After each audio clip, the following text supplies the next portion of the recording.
The morning sun streamed through the tall windows of courtroom 302 in the Boston Municipal Court, casting long shadows across the polished wooden floors.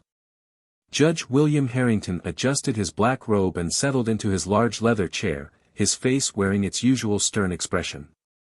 At 58 years old, with graying hair and wire-rimmed glasses, he had spent the last 15 years building a reputation as one of the strictest judges in the city. The courtroom buzzed with the usual morning activity, lawyers shuffled papers, court officers stood at attention, and nervous defendants whispered to their attorneys. His clerk, Mary Thompson, approached the bench with a stack of case files. "Your Honor, the first case this morning is regarding an unpermitted protest," she said quietly, placing the file in front of him. "The defendant is Sarah Mitchell." Judge Harrington nodded, already scanning the document. He had handled hundreds of protest cases before, and in his mind, they were all the same, troublemakers disturbing the peace. He sighed and prepared for another routine hearing. Case number 2024, County Route 789, City of Boston vs. Sarah Mitchell, the court officer called out. The courtroom fell silent as Sarah Mitchell walked forward. She was a black woman in her mid-30s, dressed in a simple gray suit that looked professional but not expensive. Her natural hair was styled neatly, and she carried herself with an unexpected confidence for someone facing charges. This caught Judge Harrington's attention briefly, but he quickly dismissed it. Sarah stood at the defendant's table alone without a lawyer. This wasn't unusual for minor cases, but something about her calm demeanor seemed different from the usual nervous defendants who appeared before him. "M. Mitchell," Judge Harrington began, looking down at her over his reading glasses.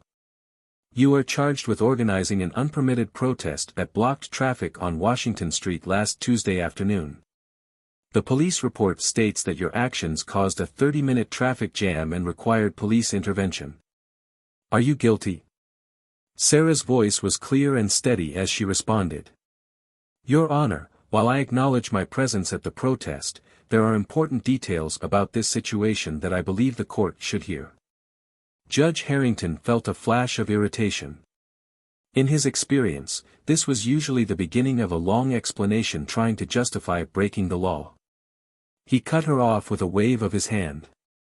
"Miss Mitchell, this is a simple matter.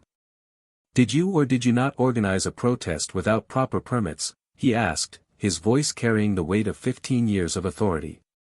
"Your Honor, I did organize the gathering," Sarah began again, but Judge Harrington interrupted. "Then I don't see what else needs to be discussed." His patience was already wearing thin, and it was only his first case of the day. The sunlight now fell directly on Sarah's face, highlighting her composed expression. She stood straight, her hands folded in front of her, showing no signs of the nervousness Judge Harrington was used to seeing in his courtroom.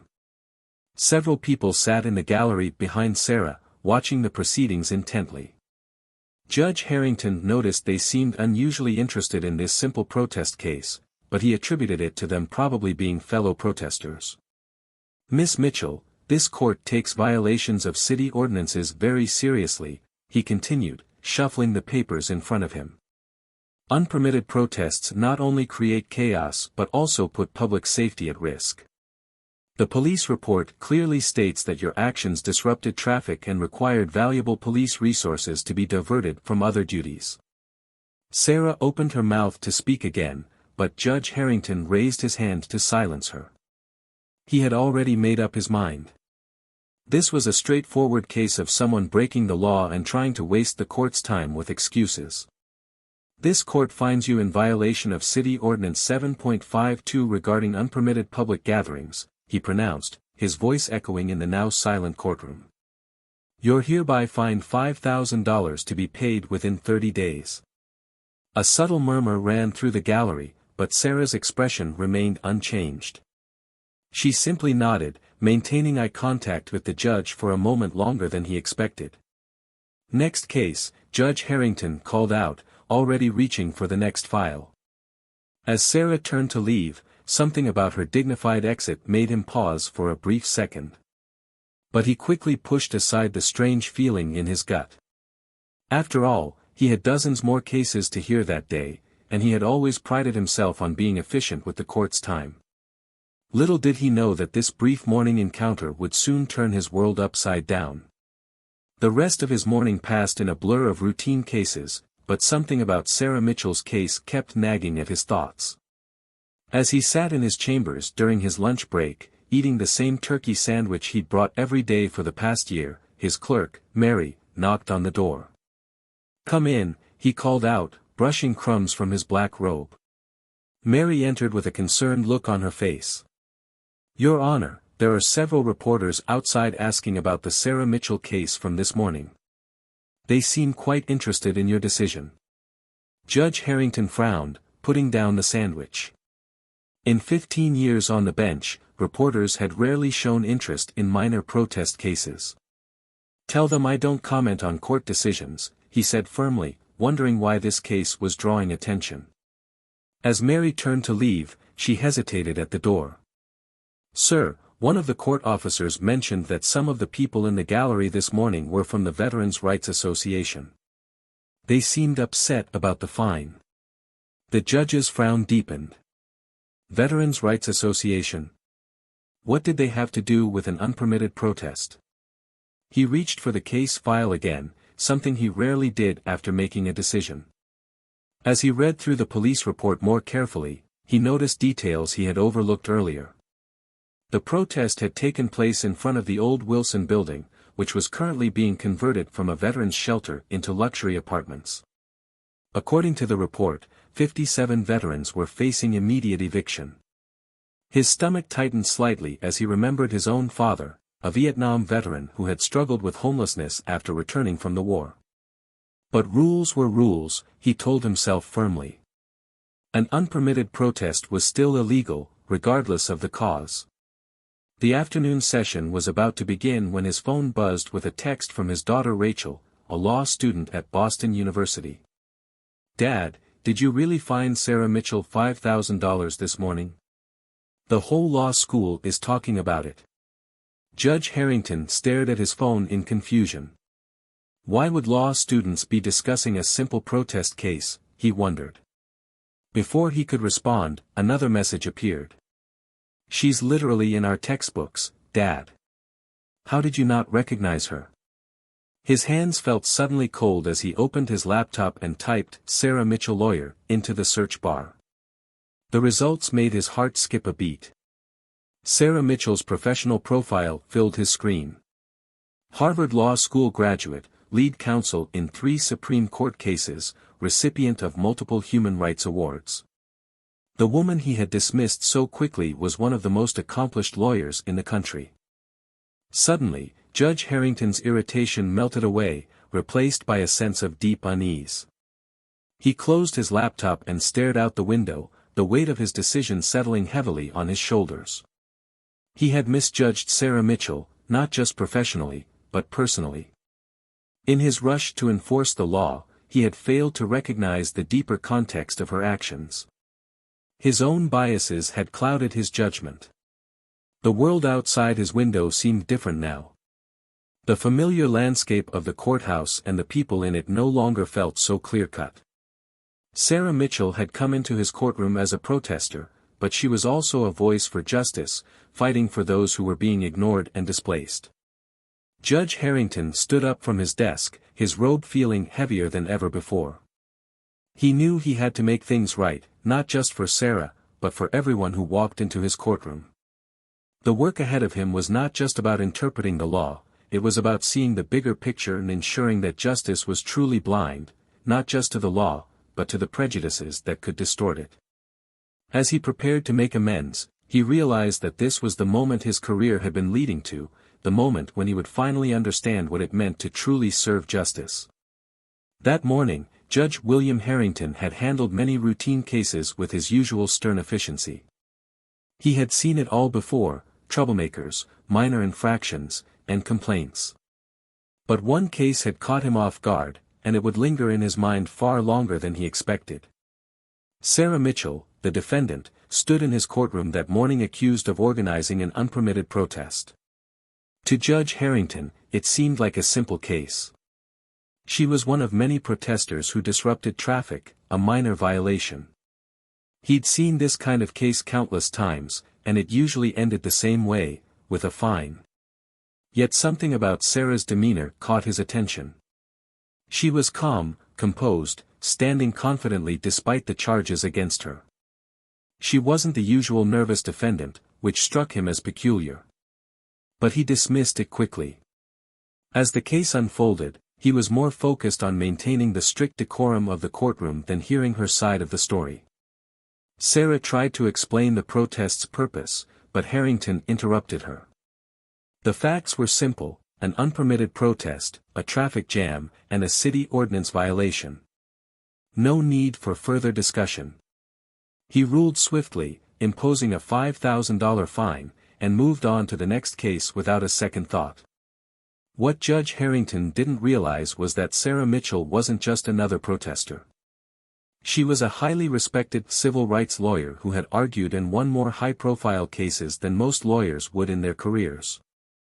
Later that afternoon, while eating his usual turkey sandwich, Judge Harrington's daughter, Rachel, sent him a text message that caught his attention. "Dad, did you really fine Sarah Mitchell $5,000 this morning? The whole law school is talking about it." Confused, Harrington Googled Sarah Mitchell's name. What he found made his stomach turn. Sarah was a Harvard Law School graduate, a lead counsel in Supreme Court cases, and a recipient of numerous human rights awards. As the video began to play, showing Sarah giving a commencement speech at Yale Law School, he watched her talk about overcoming poverty, putting herself through law school while raising her younger sister, and dedicating her career to social justice causes. The composed woman who had stood before him that morning was the same woman in the video. He had dismissed her with barely a second thought. Harrington's discomfort grew as he read further. Sarah Mitchell wasn't just a lawyer, she was a fierce advocate for homeless veterans, a cause she had taken up pro bono. The protest she had organized was not some random act of defiance but a desperate stand against the imminent eviction of 57 veterans from a shelter being converted into luxury apartments. The protesters had gathered not just for a cause, but to stand up for people who had served their country. The traffic disruption that morning had lasted only 12 minutes, not the 30 minutes reported by the police. But in his rush to maintain order in the courtroom, Judge Harrington hadn't allowed Sarah to explain. He had dismissed her without listening to her side of the story. His phone buzzed again. This time, it was a link to a news article titled "Celebrated Civil Rights Lawyer Fined $5,000 for Protecting Homeless Veterans, a Case of Judicial Bias." The article detailed how Sarah's protest was organized as a last resort after all legal channels to stop the evictions had been exhausted. The city had misplaced the protest permit application, and this crucial detail had not been presented in court because Judge Harrington had cut Sarah off. A deep feeling of regret settled in Harrington's chest as he realized his failure to deliver true justice. The faces of the people in the gallery that morning, veterans and their supporters, came flooding back to him. He recalled their disappointed looks, their quiet murmurs as they watched the proceedings. They weren't just random protesters, they were veterans fighting for their homes, their dignity. The courtroom had been silent, but the silence now felt heavy with unspoken judgment. A knock at his office door broke his thoughts. Mary, his clerk, entered. "Sir, the afternoon session is about to begin. There are more reporters outside, asking if you were aware of Ms. Mitchell's background when you made your decision." For the first time in 15 years, Judge Harrington questioned the wisdom of his usual strictness. He had prided himself on efficiency and maintaining order in his courtroom, but now he wondered if that had blinded him to the human stories behind the cases. His father's words echoed in his mind: "The law without compassion is just words on paper." The afternoon session came and went, but Judge Harrington's mind was elsewhere. He couldn't shake the feeling that he had made a terrible mistake. As he sat down to watch the evening news, his wife, Susan, sat beside him. They had settled into their usual routine, but this time it felt wrong. The news anchor began, "Our top story tonight, concerns about a controversial decision at the Boston Municipal Court.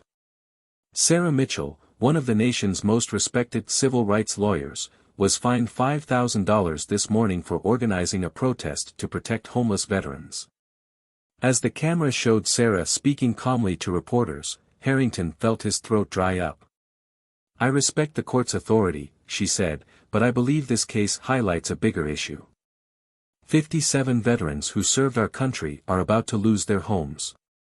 The footage then showed elderly veterans, many in wheelchairs, protesting outside the Wilson building.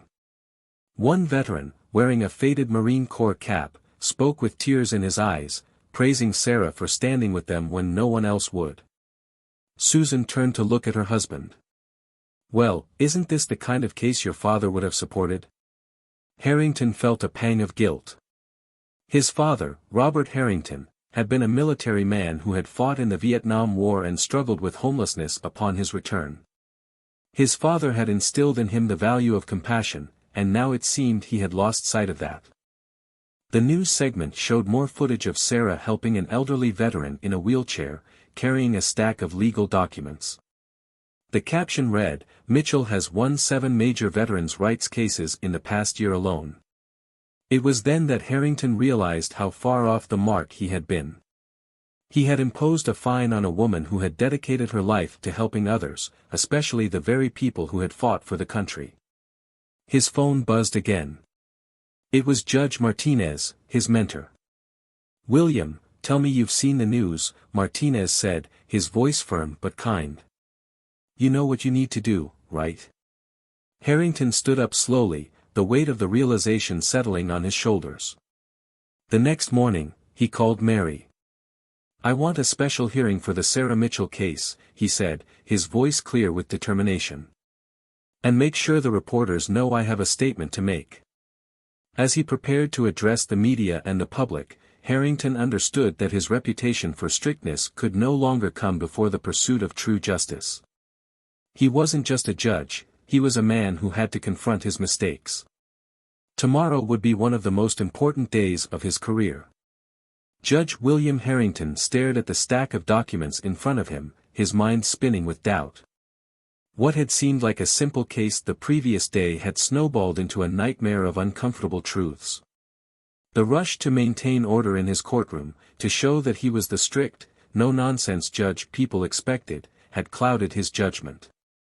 Now, as he sifted through the evidence, he began to feel the weight of his own bias and the potential harm he had caused. It had started with the protest that Sarah Mitchell, a celebrated civil rights lawyer, had organized. The case seemed straightforward: protesters had disrupted traffic, and Sarah had been fined $5,000 for her role in it. But as the news spread, his phone had been bombarded with messages, some from his daughter Rachel, others from lawyers, veterans groups, and civil rights organizations. One email, in particular, stood out, from James Wilson, his old law school roommate who now worked with veterans. The message was simple but devastating: "I've known Sarah Mitchell for years. She's helped more veterans than anyone I know. Last month, she spent her own money to pay rent for 3 elderly veterans about to be evicted. The protest wasn't about causing trouble, it was her last resort to protect people with nowhere else to go." Judge Harrington rubbed his eyes, feeling the sting of his own negligence. He had judged Sarah too quickly, dismissing her explanations without a second thought. His father's words echoed in his mind, "The law without compassion is just words on paper." Robert Harrington, the judge's late father, had spent much of his career fighting for veterans, decrying the system's neglect of those who had fought for the country. The sight of an old journal entry from his father made Harrington pause.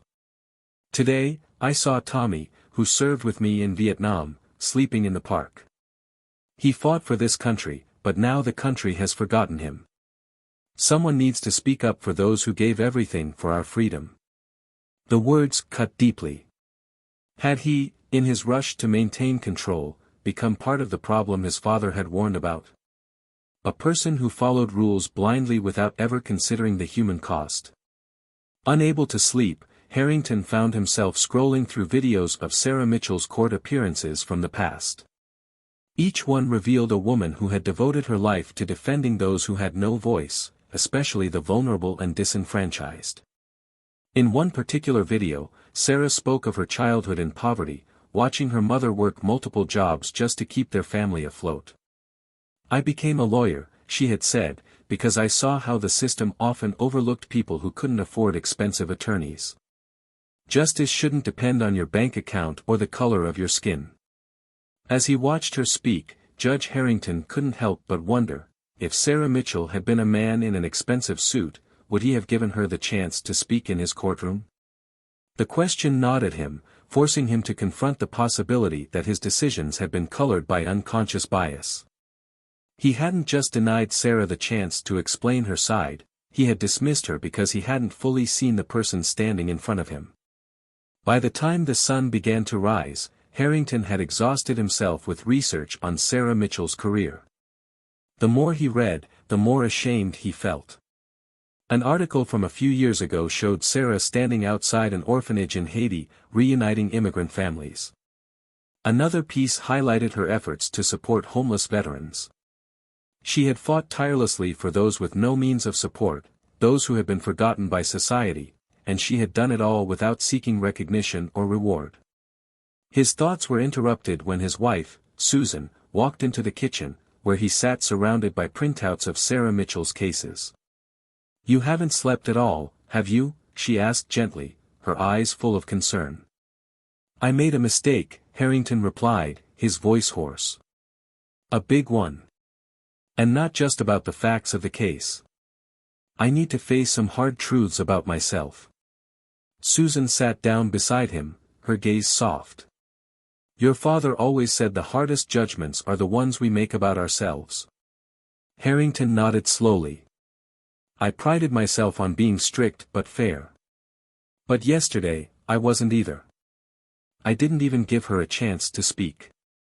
What does that say about me? About my beliefs? I think I've been blind to my own biases." As the morning light filtered through the window, Harrington knew what he had to do. His father's lessons had always been about more than just the law.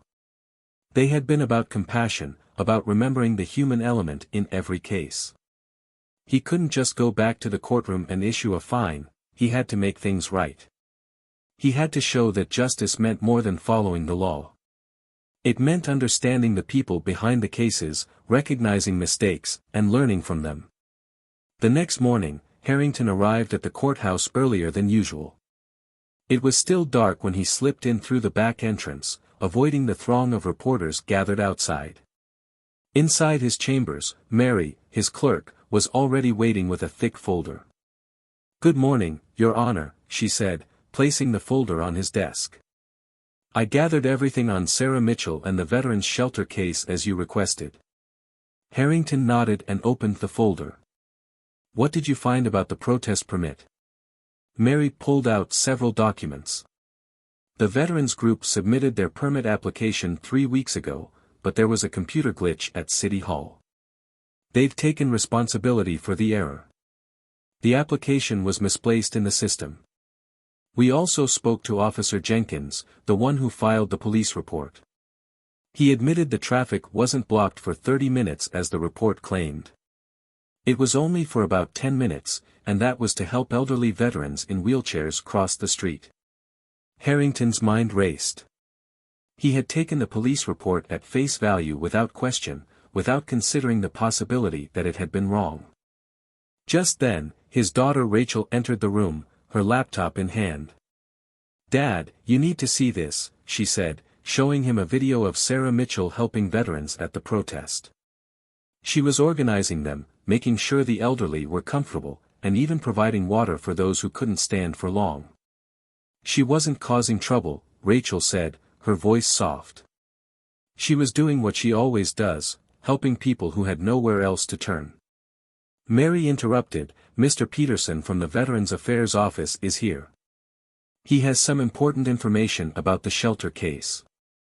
The gray-haired man entered, and after greeting the judge, he said, "I wanted to tell you in person, Your Honor. Sarah Mitchell has been using her own money to pay for hotel rooms for some of our most vulnerable veterans since the shelter received its eviction notice. She didn't want anyone to know about it. We only found out when a hotel manager mentioned it. Harrington sat back in his chair, overwhelmed by the weight of this new information. Everything he had assumed about Sarah Mitchell had been wrong. She wasn't a troublemaker, she was exactly the kind of lawyer the justice system needed. His phone buzzed with a message from Judge Martinez, his former mentor. I just heard from the Supreme Court clerk. Sarah Mitchell is scheduled to argue a major veterans' rights case next month. Your fine could affect her standing with the Bar Association. Time is crucial. Rachel glanced up from her reading and said, Dad, remember what you always told me about justice? That it's not just about following the law, but about making sure the law serves its true purpose. Harrington's eyes met his daughter's, and for the first time in a long while, he felt certain. He knew what he had to do. The law was not just about rules, it was about people. And sometimes, the most important judgment a judge can make is not about the law, but about himself. Judge William Harrington sat alone in his office late into the night, the weight of his recent decisions pressing down on him. He had made hasty judgments in the past, but this time, it felt different, more personal, more shameful.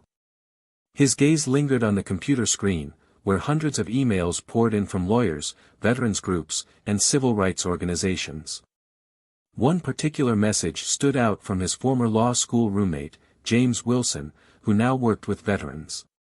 I've known Sarah Mitchell for years, the email began. She's helped more veterans than any lawyer I know. Last month, she spent her own money to pay rent for 3 elderly veterans who were about to be evicted. The protest wasn't about causing trouble, it was her last resort to protect people who had nowhere else to go. Judge Harrington's mind began to race, the words cutting through his rationalizations. He rubbed his tired eyes and thought about how often his own father had spoken about the veterans who had fallen through the cracks, left forgotten and abandoned. His hand reached for his father's old journal, hidden away in the drawer of his desk. As he opened it, one entry from 1985 caught his eye. Today, I saw Tommy, who served with me in Vietnam, sleeping in the park. He fought for this country, but now the country has forgotten him. Someone needs to speak up for those who gave everything for our freedom. The judge's hands trembled slightly as he closed the journal. Had his haste to maintain order in his courtroom caused him to forget the very human aspect of his role? Had he become the kind of person his father had criticized, the one who followed rules blindly without considering the dignity of those involved? At 3 a.m., Judge Harrington found himself scrolling through video footage of Sarah Mitchell's past courtroom appearances. Her arguments were always well prepared, respectful, and focused on protecting those who couldn't protect themselves. In one video, she shared her story of growing up in a poor neighborhood where her mother worked 3 jobs to support their family. I became a lawyer, she said, because I saw how the system often overlooked people who couldn't afford expensive attorneys.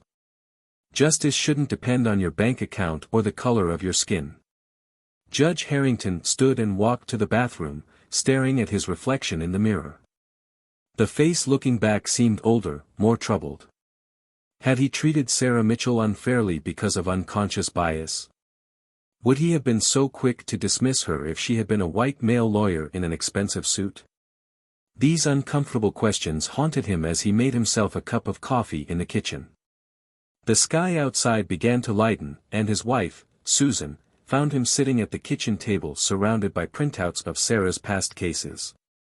You haven't slept at all, have you? She asked softly, placing a hand on his shoulder. How could I? He replied, his voice rough with exhaustion. I made a mistake, Susan. A big one. And not just about the facts of the case. I need to face some hard truths about myself. Susan sat beside him, studying the papers on the table. Your father always said the hardest judgments are the ones we make about ourselves. Judge Harrington nodded slowly. I prided myself on being strict but fair. But yesterday I was neither. I didn't even give her a chance to speak. What does that say about me? About my beliefs? The ones I might not even have known I had. The morning sun began to filter through the kitchen window, and Judge Harrington felt a newfound sense of clarity. In a few hours, he would return to the courthouse, but this time, he wouldn't be the same judge who had sat on the bench the day before. "I need to make this right," he said. "Not just the fine, that's the easy part. I need to show that our justice system can learn and grow, that we can acknowledge our biases and work to overcome them." As he headed upstairs to prepare for what would surely be one of the most challenging days of his career, Judge Harrington felt something he hadn't felt in years: determination. Sometimes, he realized, the most important judgment a judge can make is about himself.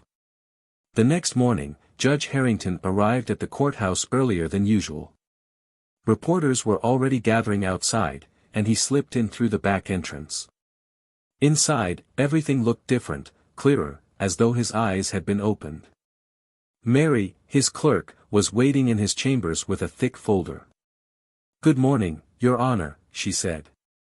"I gathered everything about Sarah Mitchell's legal career in the veteran shelter case, as you requested." Judge Harrington sat down behind his desk, his usual cup of coffee untouched.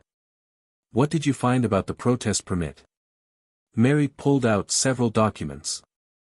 "The veterans group submitted their permit application 3 weeks ago. I spoke with City Hall this morning. They found the original application stuck in their system due to a computer glitch. They're taking full responsibility for the error."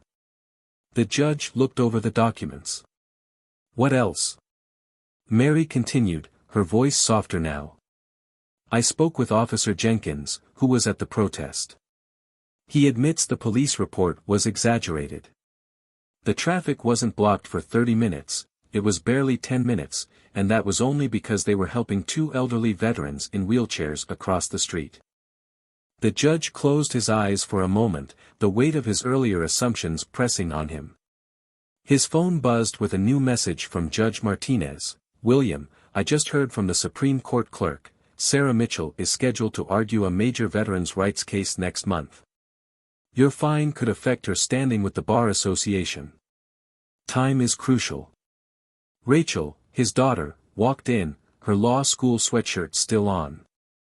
"Dad, you need to see this." She opened her laptop and played a video for him, security camera footage from the protest, showing Sarah Mitchell helping elderly veterans stand in an orderly line. She even brought water and chairs for those who couldn't stand for long. The judge was speechless. Everything he had assumed about Sarah Mitchell had been wrong. Later, a knock at the door interrupted his thoughts. "Mr. Peterson from the Veterans Affairs Office is here. He says he has important information about the shelter case." Peterson, a gray-haired man in a worn suit, entered the room. "Judge Harrington, I needed to tell you this in person. Sarah Mitchell has been using her own money to pay for hotel rooms for some of our most vulnerable veterans since the shelter received its eviction notice." The judge sat back in his chair, stunned by the new information. His earlier judgment had been completely misguided. At noon, courtroom 302 was packed. Reporters filled the back rows, cameras poised. Veterans sat in the middle, some in wheelchairs, others standing proudly. Law students lined the walls, their notebooks in hand. When Judge Harrington entered the courtroom, he adjusted his robes, his hands trembling slightly. For the first time in his career, he pinned his father's old military pin to his robe. It was a small gesture, but it was a reminder of what real justice meant. "The press is asking if this is about the fine, Your Honor," Mary said, poking her head in. "They want to know if you're just doing this because of the media attention." The judge shook his head. "This is about much more than a fine. This is about addressing something deeper in our justice system, and in myself." At exactly 1 p.m., the court officer's voice rang out, "All rise." The Honorable Judge William Harrington presiding. The room fell silent as the judge walked to his bench. Sarah Mitchell, still dignified, sat at the defendant's table. Judge Harrington took a deep breath and began.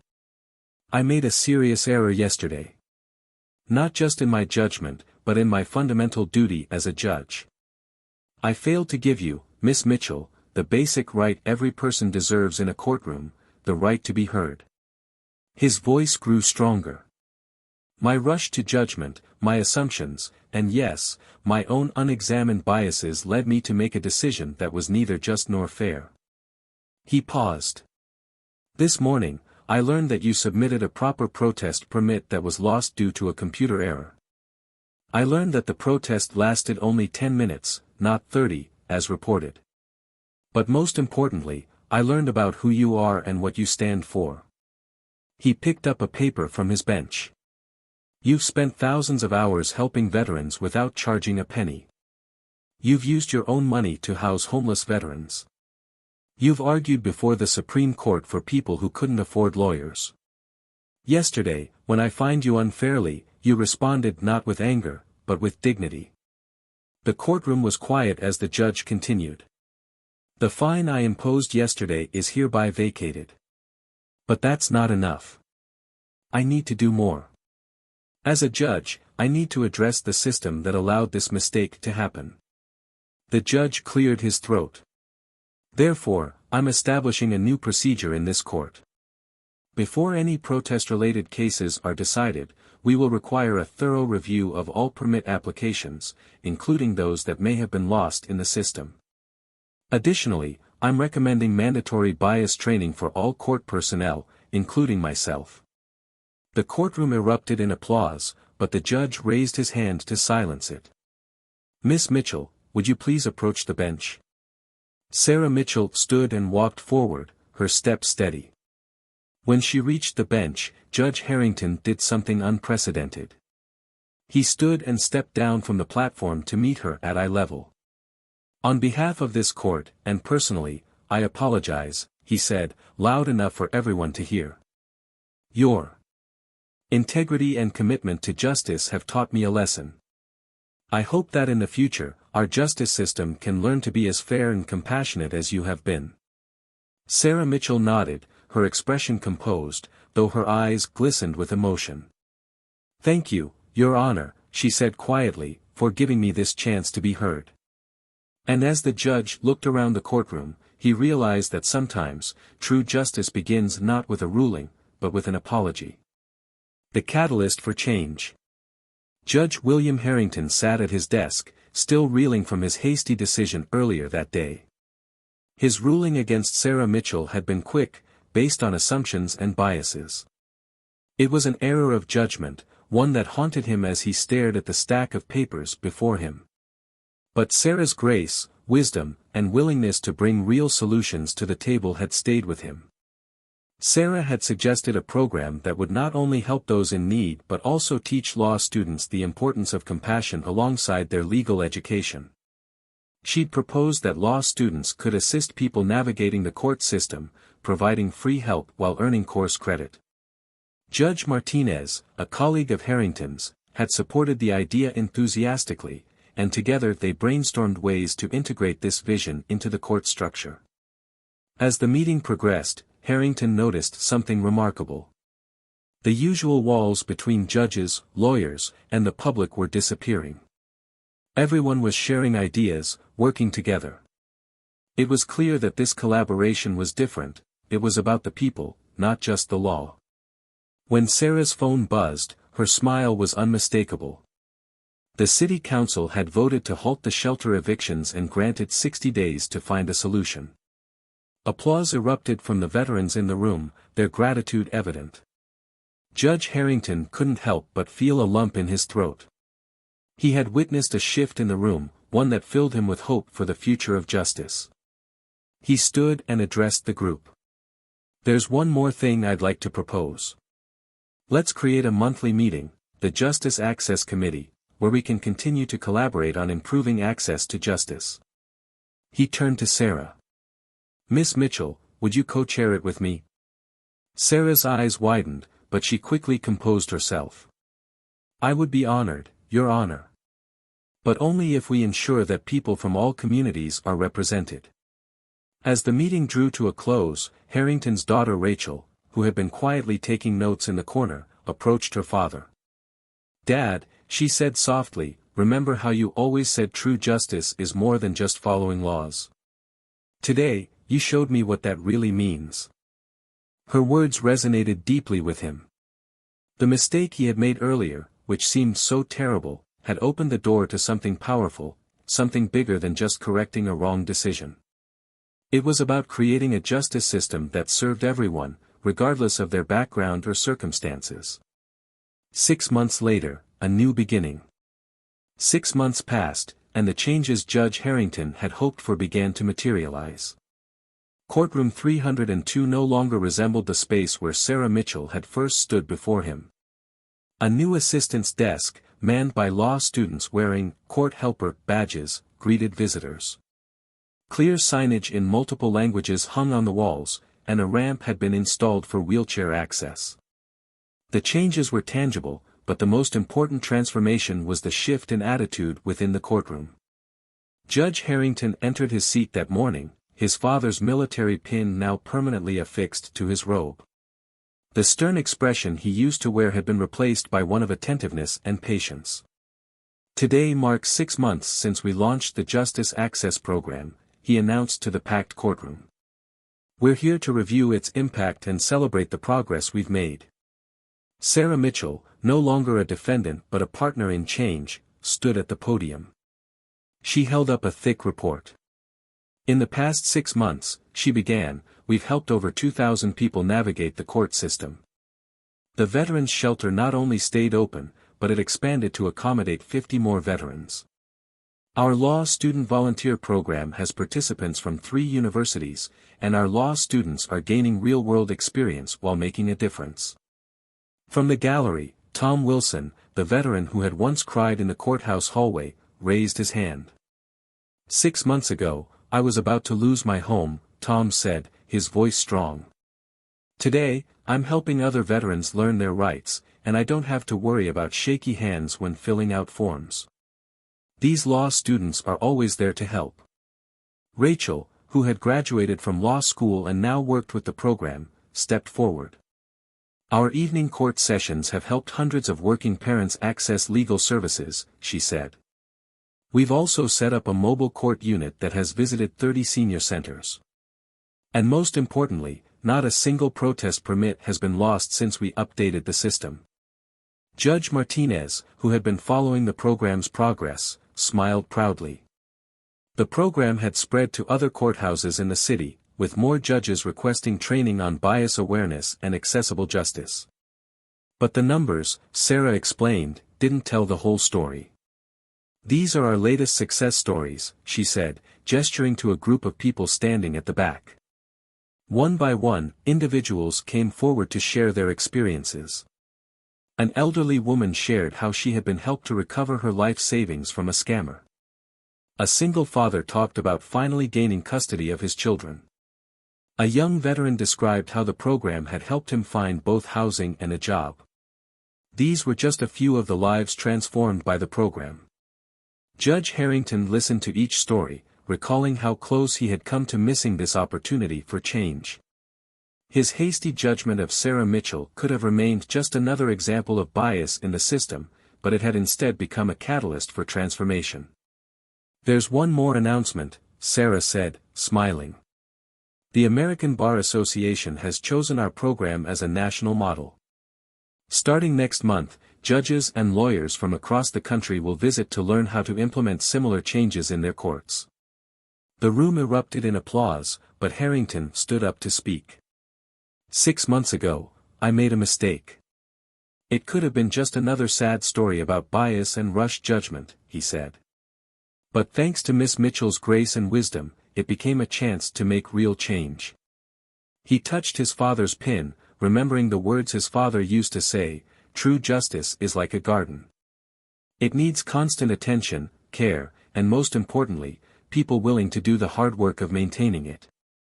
As Sarah approached the bench with a plaque in her hands, the morning sun filled the courtroom. The plaque read, to Judge William Harrington, for showing that justice is not just about being right, but about doing right. The veterans had given it to him in gratitude. Judge Harrington looked around at the faces before him. Sarah Mitchell, who had turned an injustice into inspiration.